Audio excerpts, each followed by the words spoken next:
12 industrial node और शहरों के पास 100 औद्योगिक पार्क बनाने का भी निर्णय लिया है।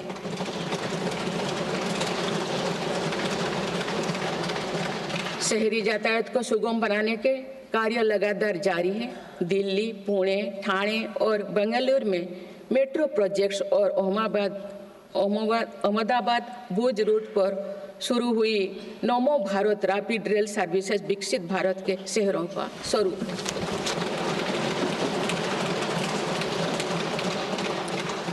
कुछ सप्ताह पूर्व ही दिल्ली में रिठारा नौरेला कुंडली कॉरिडोर का काम शुरू हुआ है, जो दिल्ली मेट्रो नेटवर्क के बड़े सेक्शन में से एक होगा। मेरी सरकार के निरंतर प्रयास से दिल्ली में मेट्रो टूर लगातार बढ़ रहा है।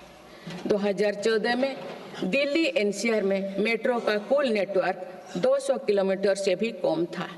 अब ये बढ़कर दुगुना से भी ज़्यादा हो गया है।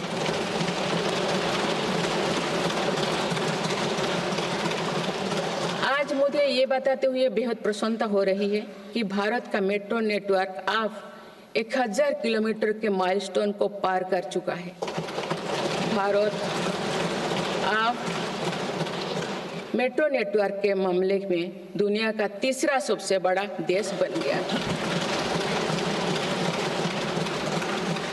लगभग 8000 करोड़ रुपया के खर्च से देश में 52,000 इलेक्ट्रिक बस चलाने का भी निर्णय हुआ है। इससे शहरी इलाका में सुगम और स्वच्छ यातायात की सुविधा मिलेगी और अनेक लोगों को रोजगार भी मिलेगा। आसान कनेक्टिविटी और अर्बन टूरिज्म को बढ़ावा देने के लिए देश में 15 रोपवे प्रोजेक्ट्स की योजना पर भी काम हो रहा है।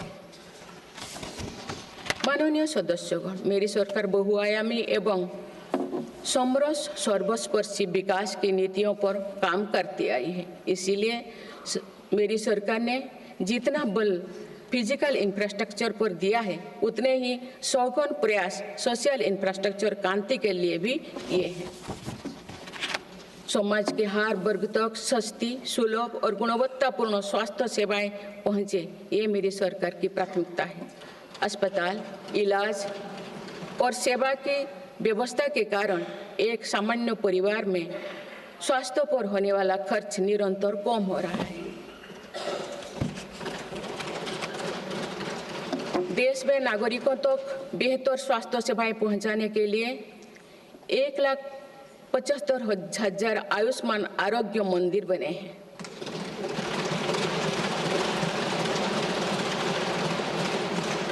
देश में कैंसर मरीजों की बढ़ती संख्या और इलाज में होने वाले खर्च को देखते हुए अनेक कैंसर दवाओं को कस्टम ड्यूटी में से मुक्त कर दिया गया है।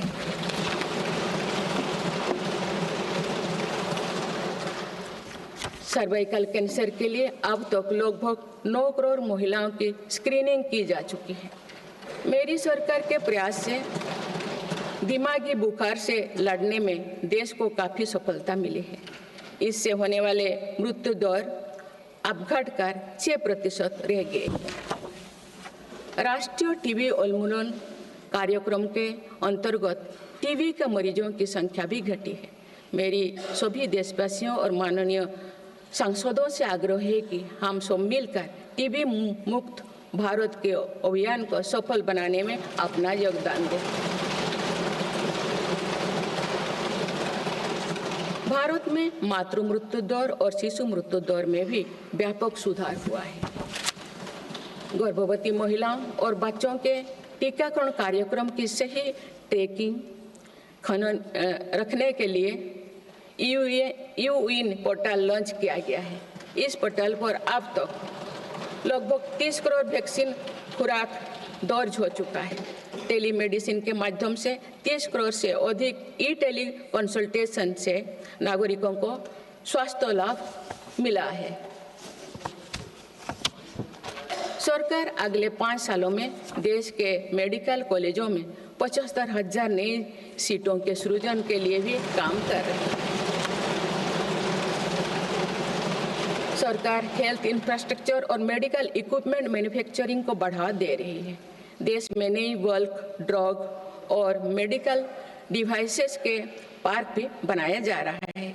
हमने रोजगार के अनेक नए अवसर उपलब्ध हो रहा है।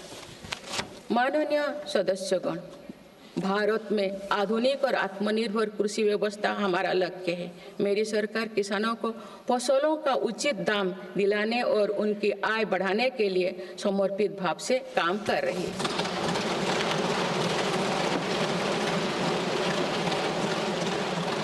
वर्ष 2023-24 में रिकॉर्ड 332 मिलियन टन अनाज उत्पादन हुआ है और